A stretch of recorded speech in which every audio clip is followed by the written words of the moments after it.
Sa panahon ngayon, ang iffa o ang pagiging mahinhin ay bihira na lamang makita sa ating lipunan.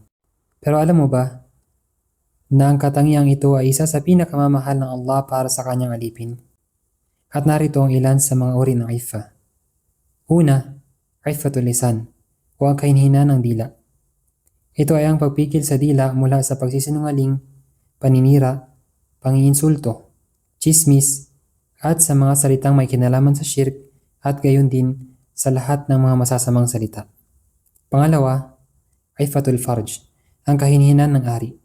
Ito ay ang pagpigil sa sarili at sa sexual na pagnanasa upang mapangalagaan ang dangal mula sa zina o pangangalunya.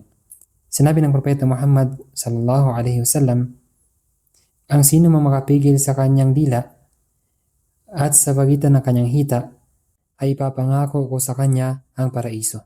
At ang pangatlo, iffatul batan. Ito ay ang pagpili ng pagkain na halal at malinis at pag-iwas mula sa pagkain ng haram at labis-labis na pagkain. Sinabi ng Allah sa maluwalhating Quran, وَكُلُوا مِمَّا رَزَقَكُمُ اللَّهُ حَلَالًا طَيِّبًا. At kumain kayo mula sa itinustos sa inyo ni Allah na halal at mabuti.